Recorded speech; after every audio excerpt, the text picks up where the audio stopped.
पाई का इतिहास हजारों साल पुराना है। प्राचीन काल से ही हम इंसान पाई का उपयोग करते आए हैं। लेकिन क्या आप जानते हो कि पाई क्या है और पाई का स्टीफन हॉकिंग और अल्बर्ट आइंस्टाइन जैसे वैज्ञानिकों से क्या रिश्ता है?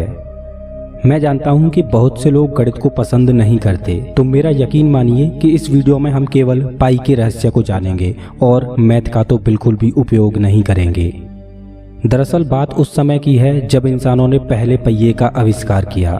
इंसानों ने पहिया तो बना लिया, लेकिन वो गोल नहीं था। इस वजह से जब वो लोग इधर उधर सामान को ले जाया करते तो उनके सामान के फैलने का डर बना रहता, क्योंकि पहिए गोल नहीं थे।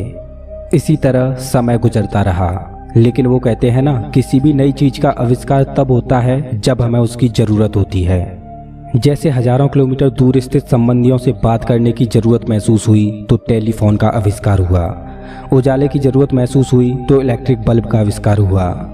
मतलब जब हमें कोई समस्या महसूस होती है तब उस समस्या से निजात पाने के लिए हमारे दिमाग में एक नया आइडिया जन्म लेता है और हो जाता है एक नया आविष्कार।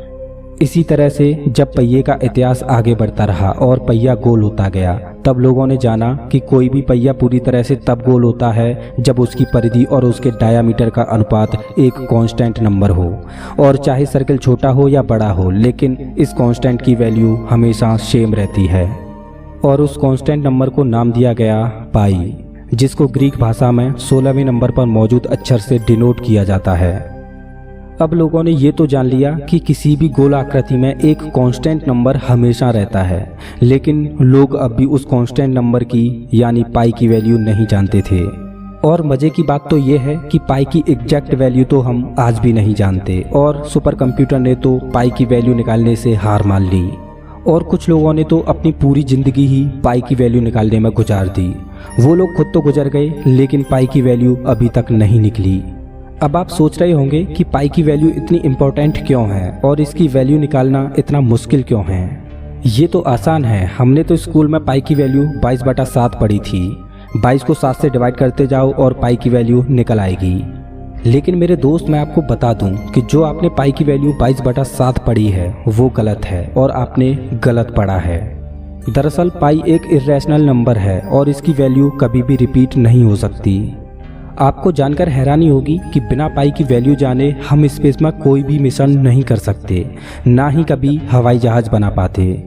खैर, जान लेते हैं कि 22/7 जो आपने अभी तक पढ़ा है वो आखिर क्या है। अगर किसी भी गोल आकृति की परिधि 22 यूनिट हो तो उसको परफेक्ट सर्किल यानी गोल बनाने के लिए उसका डायामीटर 7 यूनिट होना चाहिए, और परिधि और डायामीटर का अनुपात ही वो कांस्टेंट नंबर है जिसे पाई बोलते हैं। खैर, अब जान लेते हैं कि जो हमने स्कूल में पढ़ा वो गलत क्यों है। दरअसल जब हम 22 को 7 से डिवाइड करेंगे तो वैल्यू कुछ ये होगी जो आप अभी अपनी स्क्रीन पर देख रहे हो। लेकिन पाई की असल वैल्यू तो कुछ इस प्रकार है जो अभी आप अपनी स्क्रीन पर देख रहे हो। और आपको ये बात जानकर हैरानी होगी कि आधुनिक दौर के सुपर कंप्यूटर ने पाई की दशमलव के बाद 5 ट्रिलियन वैल्यू निकाली, और इससे आगे सुपर कंप्यूटर पाई की वैल्यू निकालने में हार गया। सुपर कंप्यूटर द्वारा पाई की इतनी वैल्यू निकालने के बावजूद भी पाई की वैल्यू अभी तक अधूरी है। दोस्तों, चलिए अब जानते हैं पाई का एक अनोखा रहस्य जो आप नहीं जानते। क्या आप जानते हो कि पाई डे भी मनाया जाता है और वो है 14 मार्च।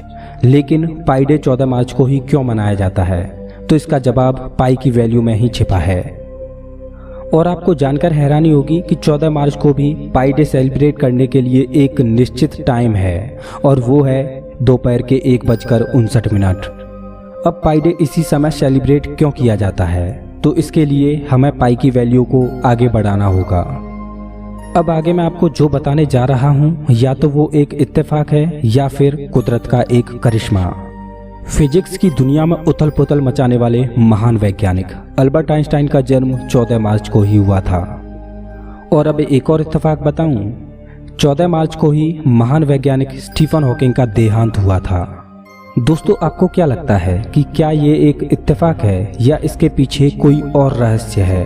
प्लीज़ कमेंट बॉक्स में ज़रूर बताना। अगर वीडियो अच्छा लगा हो तो लाइक कीजिए, और ऐसे ही मज़ेदार वीडियोज़ के लिए चैनल को सब्सक्राइब कीजिए, साथ ही बेल आइकन को दबाइए।